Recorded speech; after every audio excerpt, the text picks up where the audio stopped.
I don't think I'll ever forget the way Sonny's face dropped when he looked just above my head. So he grabbed me and put his hands over my mouth and nose, shook me, and aggressively warned me that if I continued to cry and scare the other kids, that he would make my situation a lot worse. Sean and his girl are wide awake, lights on, looking totally freaked out. The screen is sliced and flopping in the wind. Headphones recommended. Listener discretion advised.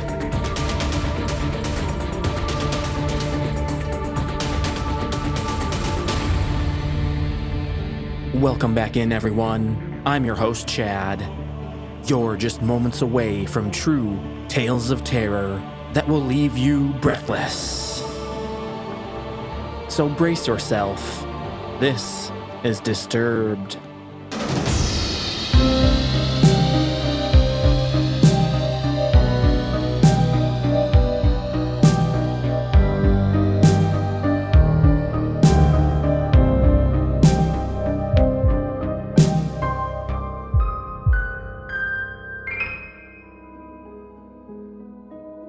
Thanks to Shudder for supporting this episode of Disturbed.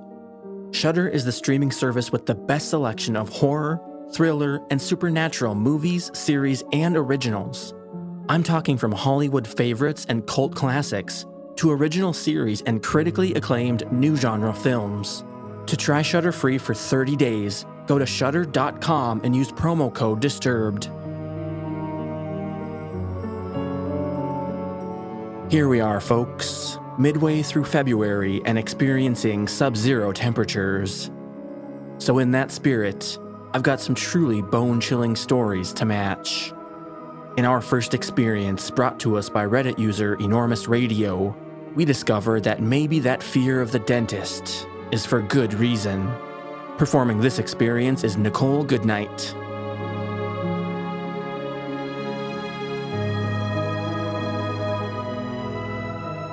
When I was about 6 years old, around 2004, my mom started taking my sister and I to Dr. Daniel's pediatric dental office. The dental center was located inside a giant yellow mansion that also doubled as Dr. Daniel's house.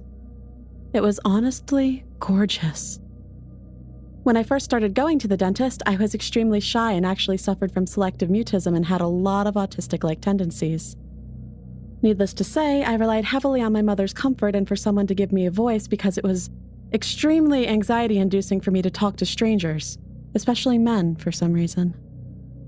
When my sister and I got called into the waiting room, my mom followed us to the office until she was told by Dr. Daniels that parents weren't allowed to be with their children as it taught kids independence, to which my mom complied to. Once in there, he immediately separated my sister and I, and in reaction to that, I cried because I felt so scared. Dr. Daniels did not like crying, so he grabbed me and put his hands over my mouth and nose, shook me, and aggressively warned me that if I continued to cry and scare the other kids, that he would make my situation a lot worse. Obviously, this scared me even more, so I started to cry again. Dr. Daniels had enough and took me into his house part of the dentist office where he screamed at me again, grabbed me by the neck, and shoved me. His hygienist Judy came over and told me if I continued to cry, she would spank me so hard I wouldn't know what had hit me. Afterwards, he gave me a juice concoction and left me alone in his house for about 5 minutes until he took me back into the dental office and did work on my teeth. I guess I just instinctively knew that if I wanted to survive, I just had to act like I was not terrified and hold on to the tears. All I wanted was my mommy. After the first appointment, my sister and I told my mom that we were scared of the dentist and that he was a mean man, but she just took it as me being an anxious child, so we continued to see him. Each visit was just as terrifying. Every time we pulled into the mansion, my heart just melted away inside my chest. I was so scared. It was no longer pretty to look at. Every time we went to the dentist, Dr. Daniels, or the tooth man as he called himself, always had us have heavy dental work procedures done. We had seals done on several baby teeth and plenty of teeth removed, some with his fingers with no regard to pain level at all. And often, when having a tooth removal or seals done, your mouth had to be open with a retractor. He would leave us there with the retractor on for about 45 minutes or so before he even came to work on our teeth. Sometimes he would eat his lunch while we sat there with our mouth open. Probably one of the worst pains I've ever felt in my life. I remember one time when I was about in 3rd grade, I had been leaned down in the chair waiting with the retractor on for an hour. I was in so much pain I couldn't take it. I sat up on the chair and tried to scream and cry as loud as I could. Dr. Daniels came rushing over, angry as could be, took my retractors off, and then took me back into his house part again, where he screamed at me for being a big baby and scaring all the other kids. I was so sad in myself because I hadn't cried in so long. He then took me back to the dental chair and then pinned me down to the seat in a straitjacket. He put my retractors back on and said that I would have to wait longer because I caused such a scene. All I could do was shed silent tears and drool everywhere, and I couldn't even wipe it because he locked up my arms. Afterwards, my mouth would become so swollen and filled with rashes. It hurt to talk for days. It would leave bruises and swells as soon as I left his chair. He would often tell my mother I was a difficult patient if I so much as winced at his torture. Once he removed 6 of my teeth at once, and I could barely eat. While he ripped out my teeth, he would often sing songs. It was so Sweeney Todd-like. When I was in 7th grade, I started getting some new braces and we started seeing an orthodontist. Not long after that, we stopped seeing Dr. Dan and I started seeing a new dentist who was actually nice. I had never known that getting your teeth cleaned didn't have to feel like going through a saw trap. I think my mom took us out of Dr. Dan's practice when the orthodontist looked at our dental records and saw a lot of unnecessary procedures being done on our mouths. Not long ago, I was having a conversation with my friend about our childhood fears, and instantly my mind went to the tooth man. Curious, I Googled him to see what had happened to him, and to my happiness, the practice was shut down. Also left under his name was a Yelp page that was still left up. The page was filled with numerous 1-star reviews from former patients that were once abused as kids in his office, using the page as an outlet to express their trauma. I started to cry because their experiences were so close and some identical to what I went through when I was a kid. It was so sad, but at the same time really validating to know that I was not alone. A lot of the procedures we went through were just a scam for him to collect money off of our parents' insurance. Now that I think about it, he probably was so adamant on us not crying and screaming for help because he didn't want parents to hear and come see what was going on. I shake thinking about this. I really pray that he hasn't opened up another practice somewhere else. I know it's hard not to blame parents in this situation, but the truth is this man was a swift abuser. For every bruise and swell we had, he would have dental explanations that would make the parents feel stupid for asking. He was an authority figure. I don't blame my mom for not believing us. She knew he was firm, but probably thought we were confusing firmness with meanness. To be honest, even writing this torture was so wild, it actually sounds made up. She did eventually come around. She's not alone, as there were hundreds and hundreds of parents that were duped and deceived by him. To Dr. Dan, please never let us meet again. And to any parent reading this, if you're ever told to not go in with your child to an appointment, something's really not right.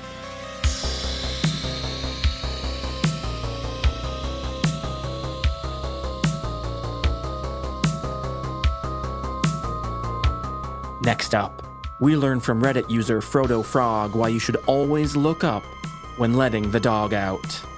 Performing this experience is Matt Bradford. So, let me get a few things straight.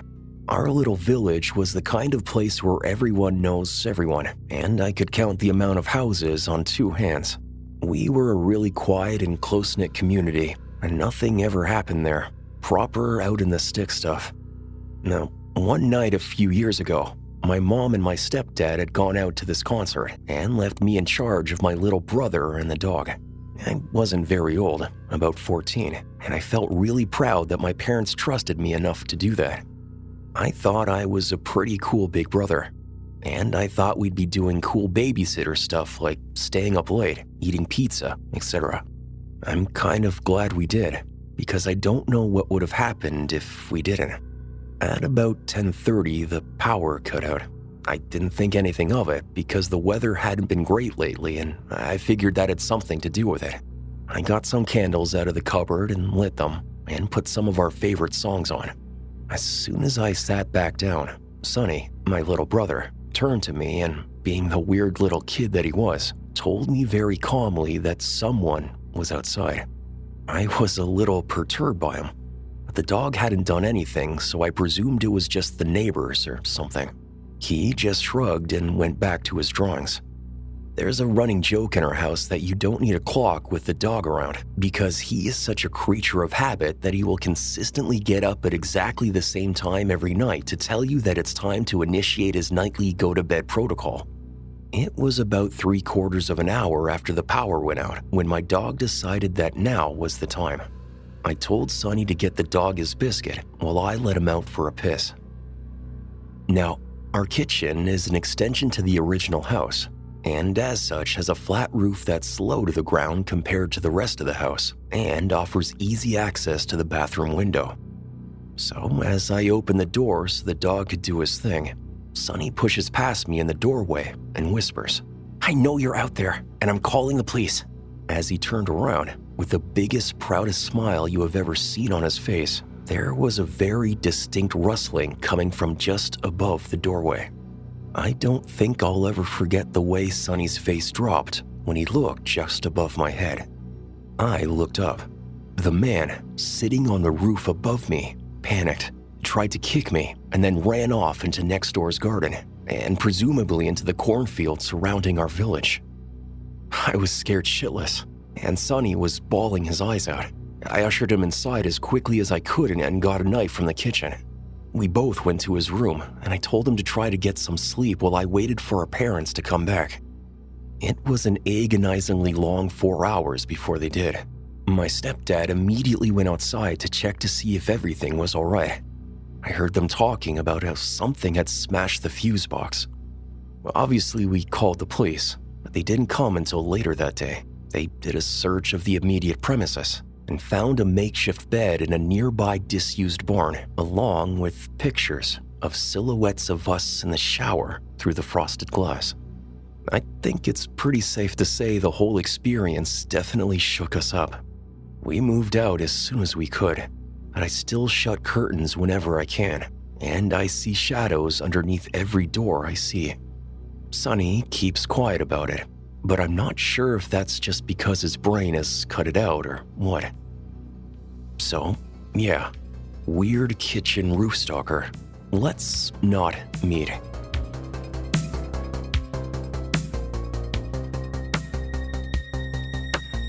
I know you guys are big horror fans just like me, so you absolutely need to check out Shudder. It's the streaming service with the best selection of horror, thriller, and supernatural movies, series, and originals that you won't be able to find anywhere else. You'll have unlimited access to stream their unique collection on all your favorite devices, like your iPhone, iPad, Apple TV, Amazon Fire TV, Roku, Android devices, and more. You'll find new supernatural terrors, edge-of-your-seat thrillers, and shocking horrors added every single week, all for $5.99 per month. I promise you can't get horror content like this anywhere else. Now for me, I love how the entire collection is curated and organized, which makes finding your favorite movies super fast and easy. I jumped on the Shudder app and I had my first movie, Hunted, playing literally in seconds. They have a huge selection and range of different genres that you'll always find the perfect, terrifying movie to curl up to. And here's the best part. You can try Shudder free for 30 days. Go to shudder.com and use promo code DISTURBED. That's SHUDDER.com with promo code DISTURBED to try 30 days free. Now back to the show. And finally, Reddit user Paradoxical Mind shows us why you should always lock your car doors. Performing this experience is Nikole Doolin.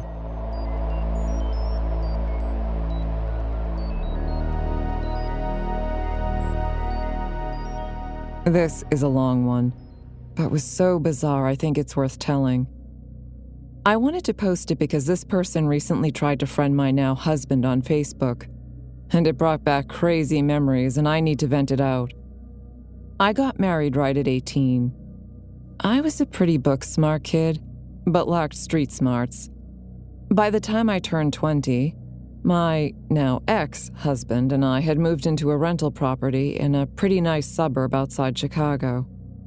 In the basement of the house was a big mother-in-law suite, where a good male friend of ours, Nick, lived as well. I was about halfway through nursing school at this time. This particular semester of nursing school, I had a very early clinical rotation once a week. I was 21 at the time. I am not a morning person, so in order to maximize the amount of time I spent asleep, I started loading all my stuff into my car the night before. Bags, books, and even my purse. Again, street smarts lacking. One particular night before clinicals, I asked my ex-husband Bobby to get a book from my car. Bob does, but forgets to lock the door. The next morning when I got to my car, I note that my purse is gone. I ended up filing a police report. I was most concerned because I had just gotten this new job as nurse's aide at a hospital, and I had my Social Security card still sitting in my wallet. Strike 3 for street smarts. Almost immediately after the theft, strange things start to happen. We started getting ding-dong ditches all hours of the day and night. Someone vandalized mine, Nick's, and Bob's cars with strange graffiti. Nazi swastikas, hangmen, etc. Egged our house. Slashed Nick's tires. We first chalked it up to neighborhood pranksters. But when we started having damages that cost some decent money, we called the police. Not to mention, one day when Bob was mowing the lawn, he noticed piles of cigarette butts outside the bedroom window. The police came out, pretty much did nothing but take a report, and told us to perhaps invest in car alarms and some brighter floodlights for the driveway. A few weeks after this, at 2:30 in the morning, I get a call on my cell. It was the police in a neighboring town. They had picked up someone who had my ID on him. Someone named Craig J. When they asked why he had someone else's ID on him, he claimed I was his girlfriend. The cop called me because my name had popped, that I'd filed a police report for theft. I assured the cops I'd never heard of him before, and was told that I could pick up my ID at the police station within the next few days. Things really started to escalate at this point, but I still didn't make the connection that perhaps these incidents were related. I started getting strange messages on MySpace. This was 2009. As well as on Facebook. From clearly fake accounts with long-winded messages that made no sense. This person started messaging friends of mine as well. I deleted MySpace and blocked the person on Facebook. But new accounts kept getting created. Somehow this person got my email address and started sending emails as well. I had no idea who this person could be, but they seemed to know details about me that indicated that this was either someone I knew or knew someone I knew. The messages weren't overtly threatening, but creepy enough to where I started becoming uncomfortable. One night, my friend Lauren and I were sitting on the couch watching TV. Bob, Lauren's husband, and a few other friends had gone out for the night. As we're sitting around chilling, we hear something that sounds like someone shaking the garage door. It was an attached garage. I go and check the garage. Nothing seems out of the ordinary. We had occasional issues with raccoons, so I chalked it up to that. But the noise keeps continuing. Lauren and I are getting freaked out at this point. Now, understand the layout of the house. It was a modern-style ranch house with no upstairs. The garage sounds moved now to the kitchen window. A distinct sound of someone knocking or scratching hard on the windows. We call our husbands, who did not answer. At this point, we debate calling the police. What if it's an animal? Or tree branches? We don't want to seem stupid. As we debate, I see Lauren's face go sheet white and look past me. I spin around, and I can see the locked, fortunately, handle to the front door wiggling. We were seated near the kitchen. We jump up. Lauren grabs a knife from the butcher block on the counter. I grab a small hammer from the junk drawer. We book it to the back of the house where the bedrooms are, cell phone in hand, and lock ourselves in one of the bedrooms and call the police. The dispatcher tells us to stay on the line, move furniture in front of the door if possible, and the police are on the way. We shove a dresser in front of the door, knife and hammer in hand. We agreed if this fucker was going to come in, he might be bigger or stronger than us, but he's not going down without a fight. We plan. If he gets in before the cops, I go for the head with the hammer. She goes for the gut with the knife. Cops show up, banging on the front door, shouting, "Police!" We can see the red and blue lights through the window. We leave the room, let the cops in. They find no signs of anyone present or evidence of an attempted break-in. They take a report. In the meanwhile, our husbands finally call us back. They come home and the cops leave.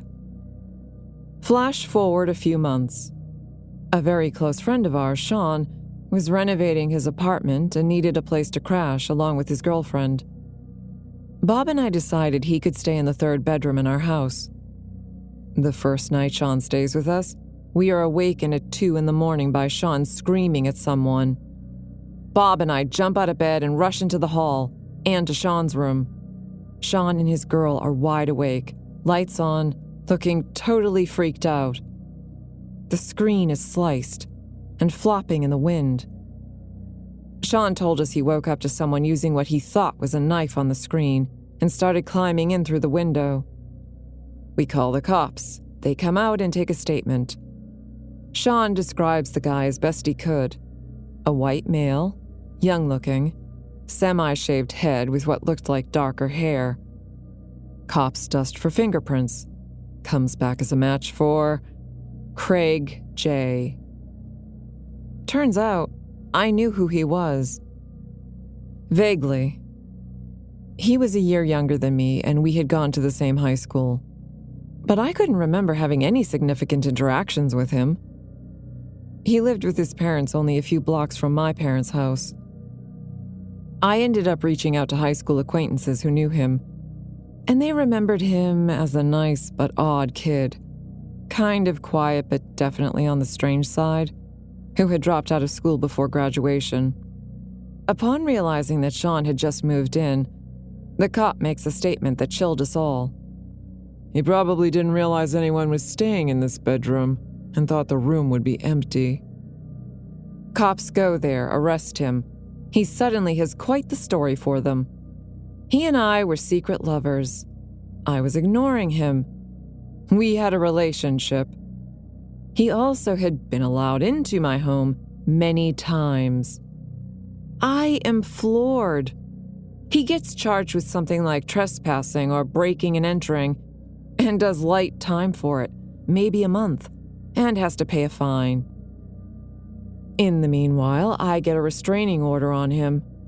He gets out, and I hear nothing from him. I also develop a completely irrational fear of first-floor windows. Around Christmas of 2010, I am now 23.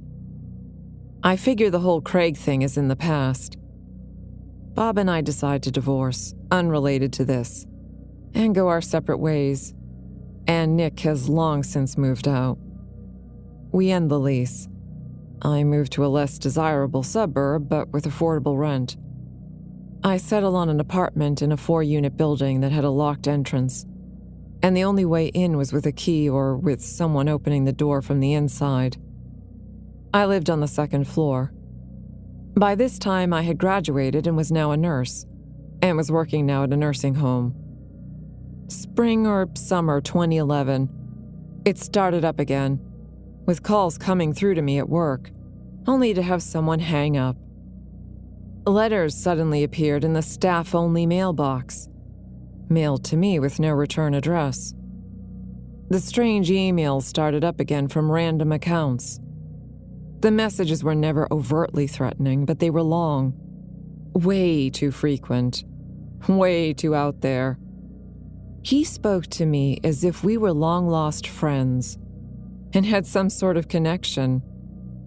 I don't think he ever threatened to hurt me, although the cutting into the house with a knife? I don't know what was going through his mind. What I kind of seemed to piece together over the years from all his rambling is that he had some sort of crush on me when I was younger, although I never remember even speaking to him during high school. And him happening to rob my car was some sort of sign from the universe or something that we were meant to be together. I call the cops. They basically tell me that because there have been no threats, and other than an OOP or a cease and desist, there's not much they can do except watch and wait. This goes on for a while, and finally one night I wake up at 2 a.m. to the doorbell ringing. I'm instantly in a panic. I look out the window.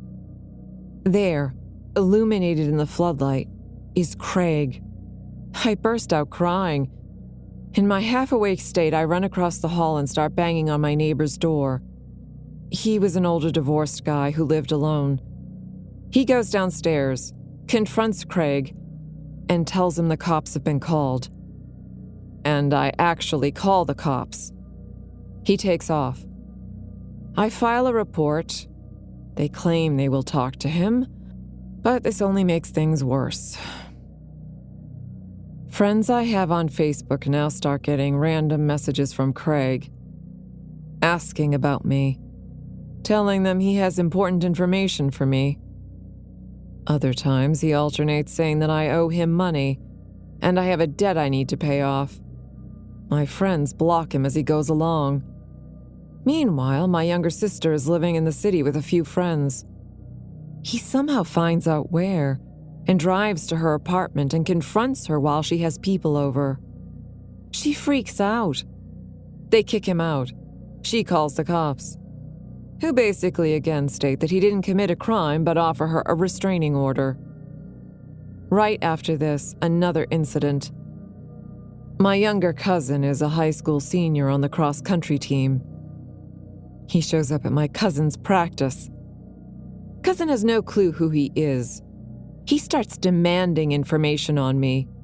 Coach gets involved. Craig gets in a fight with the coach. The cops are called. He's banned from high school grounds, but nothing more. He calls the nursing home administrator at my job, asking him to talk to me and that he has important information to tell me. The administrator, my work was now aware of the situation, tells him not to come onto the property or he will have him arrested for trespassing. At this point, I'm paranoid beyond measure. Then, just as quickly as it started, it faded off. It's now summer of 2012, and the final capper in this saga. I'm almost 25 now. A friend of mine named Stacy, and incidentally Sean's ex, moved in with me temporarily while she looked for a place. She was dating a new guy and spent quite a few nights at his place. One day I picked up a double shift starting at 7 a.m. and ending at 11:30 p.m. Stacy texts me around 3:30 p.m., stating she won't be home that night and was going out with her guy. I arrive home at almost midnight. First thing I notice is that the door is unlocked. Uneasy, but thinking perhaps Stacy had just forgotten to lock it, I cautiously peer inside. I pan my gaze to the kitchen and living room. I can't shake the feeling that I'm unsettled. Something wasn't sitting right. Due to all of these incidents, I always made sure that 1 or 2 lights were on, even when we weren't home. I was still not even fully in the door when I noticed that I was staring into a pitch-black apartment. And immediately my brain went into full panic. And I'm glad it did, realistically. Stacy could have forgotten to leave a light on. But my instincts were in overdrive and sounding off 5-alarm fire alarm bells. My Puerto Rican neighbor who lived in one of the building units was known for his weekend parties, and I could hear a party going on downstairs. I book it down the stairs and burst into the party, and I tell him what happened. He looks at me like I'm crazy but agrees to come upstairs with me. We get inside. He looks around. We see nobody. I'm starting to wonder if I'm just nuts. Maybe Stacy had her boyfriend over and they left in a hurry, forgetting to turn on the low lights and lock the door. He agrees with me and sort of jokingly pulls open the pantry door. What I saw next will never, ever leave my mind. There, crouched inside, is Craig. Puerto Rican neighbor puts the guy in a chokehold. I call the police. To this day, I have no idea what he planned on doing. Cops come out and he's arrested. Because my neighbor was having a party, he had the door open to the alleyway. Chances are he just walked into the building and, if anyone even noticed, people would just assume he was there for the party or whatever. It's more confusing how he got into the apartment itself. My theory is, my roommate at the time was from the country.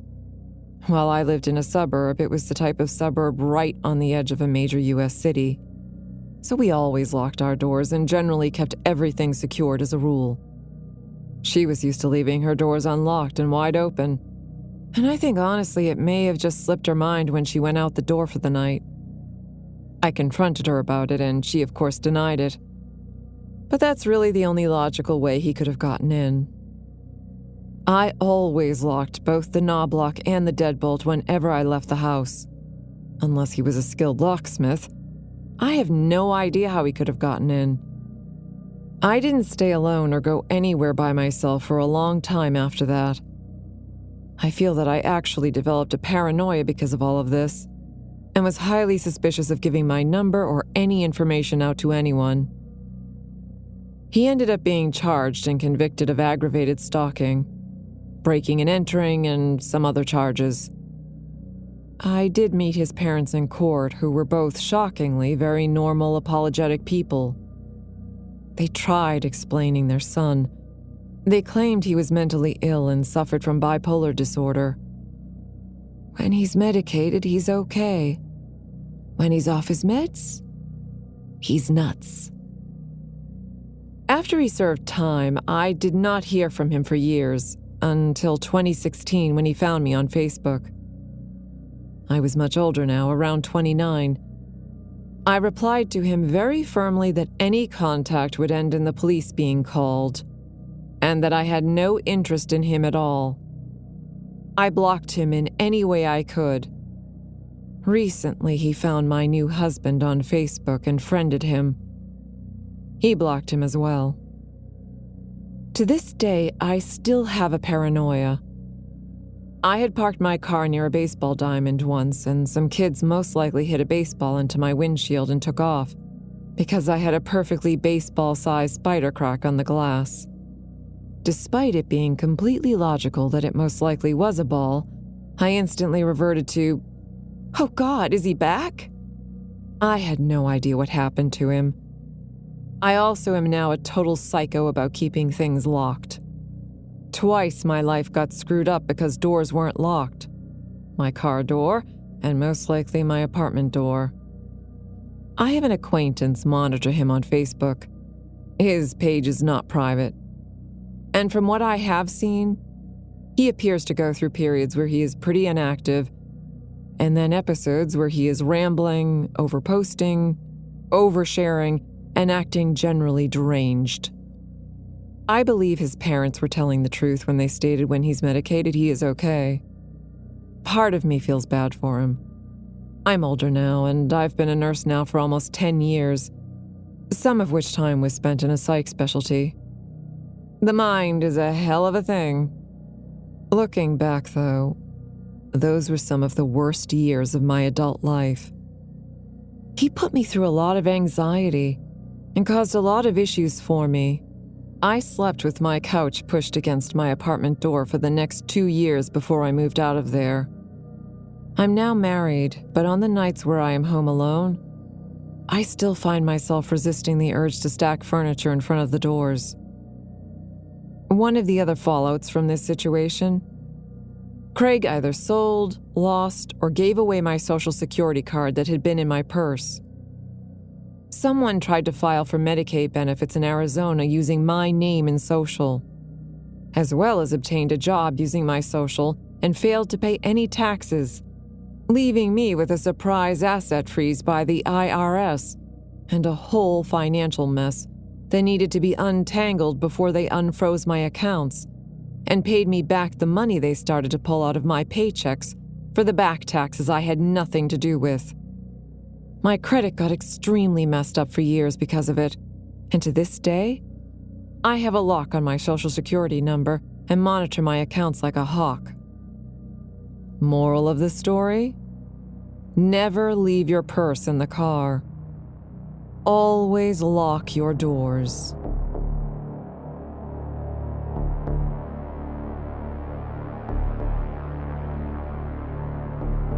Before we sign off on this episode, let's take a quick listener voicemail off the horror hotline, 701-354-3667. Hey Chad, this is Rudra from India and I have been listening to your podcast for the last 3 years. It's amazing. It brings down chills by my spine the moment you say true tales of horror. I love the show very much and I hope it continues forever. It always surprises me to hear how we really do have listeners from all around the world. Thanks for the message. You can support the show and become part of the podcast and get access to bonus episodes, ad-free listening, and much more. Visit disturbedpodcast.com/support to get your access today. Disturbed is a Disturbed Media original podcast. Musical score by White Bat Audio, CO.AG, and Kevin Hartnell. Thanks for listening. We'll be back next Thursday with a brand new episode. And stay safe out there, y'all.